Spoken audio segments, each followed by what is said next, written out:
ये है talks news network और आप देख रहे हैं पॉलिटॉक्स, राजनीति का कच्चा चिट्ठा। सखी सैया तो खूब ही कमात हैं, महंगाई डायन खाया जात है।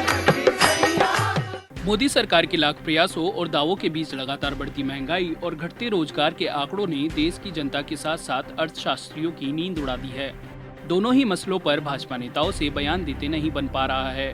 वहीं कांग्रेस सहित कई विपक्षी दल अर्थव्यवस्था से जुड़े इन पहलुओं पर मोदी सरकार और भाजपा की नीतियों को घेर रहे हैं। नोटबंदी और जीएसटी के नकारात्मक प्रभावों को नकारने वाली मोदी सरकार और भाजपा के लिए एक के बाद एक उसके हाथों से खिसक रहे राज्यों के अलावा महंगाई, बेरोजगारी भी गहरी चिंता का विषय है। हाल में जारी हुए आर्थिक आंकड़े न सिर्फ चौंकाने वाले हैं, बल्कि मोदी सरकार को चेताने वाले भी हैं। खुदरा महंगाई 5.5 साल के सबसे अधिक आंकड़े को छू रही है, तो दैनिक जरूरत की सब्जियां सहित अन्य सामान 20 से 60% तक महंगा हो गया है। लगातार बढ़ती महंगाई से हालात इतने खराब है कि सिर्फ लोगों को ही नहीं, खुद सरकार को भी समझ नहीं आ रहा है कि इससे कैसे निपटा जाए। रही सही कसर आर्थिक क्षेत्र से आए बेरोजगारी के आंकड़ों ने पूरी कर दी है।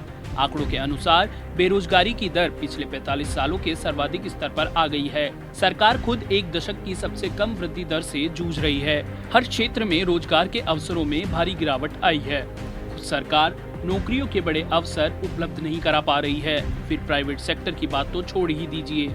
अब देश के आर्थिक हालात इतने खराब होंगे तो विपक्ष कैसे चुप रह सकता है। सो मोदी सरकार पर कांग्रेस सहित सभी दल दोनों मामलों पर नाकाम रहने के लिए हमले कर रहे हैं। वायनाड सांसद और पूर्व कांग्रेस अध्यक्ष राहुल गांधी ने महंगाई को लेकर मोदी सरकार की आर्थिक नीतियों को सीधा लोगों की रसोई से जोड़ दिया। राहुल गांधी ने कहा कि रसोई का सामान तक टूट गया, लोग क्या खाएं और क्या नहीं, दुविधा के हालात में पहुंच गए हैं। विपक्षी दलों का कहना है कि छोटा छोटा सामान खरीदने के लिए भी लोगों को सोचना पड़ रहा है।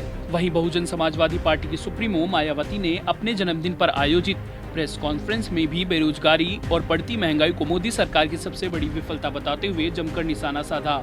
ऐसा भी नहीं है कि मोदी सरकार ने कोई ठोस कदम उठाने की कोशिश ही नहीं की हो, लेकिन वो कोशिशें अर्थशास्त्रियों की नजर में नाकाफी है। एक के बाद एक राज्यों के चुनाव में सत्ता गंवाने वाली बीजेपी को फिर भी एनआरसी और सीएए से फुर्सत नहीं मिल पा रही है। एक के बाद एक बड़े बड़े कानून संसद से पास करवाकर लागू करने के बावजूद अगर हरियाणा, महाराष्ट्र और झारखंड में पार्टी को सत्ता के लाले पड़ गए, तो ऐसे में बीजेपी को यह भी समझना चाहिए कि जनता की पहली और सबसे बड़ी जरूरत रोटी, कपड़ा और मकान थे और हैं। जब इन तीन चीजों की मुकम्मल व्यवस्था हर आदमी के पास होगी, तो आपके इन कानूनों पर शायद बात उनको अच्छी लगेगी। बिगड़ती अर्थव्यवस्था और बढ़ती बेरोजगारी के ताजा भयावह आंकड़ों के बीच अगले माह होने वाले दिल्ली विधानसभा चुनाव और उसके बाद बिहार के चुनाव सामने खड़े हैं। दिल्ली में मुख्यमंत्री अरविंद केजरीवाल अपने किए विकास कार्यों के अलावा महंगाई और बेरोजगारी को चुनावी मुद्दा बनाए हुए हैं, और केजरीवाल ही क्यों, किसी भी विपक्षी पार्टी के लिए बैठे बिठाए इनसे बढ़िया मुद्दे और हो भी नहीं सकते।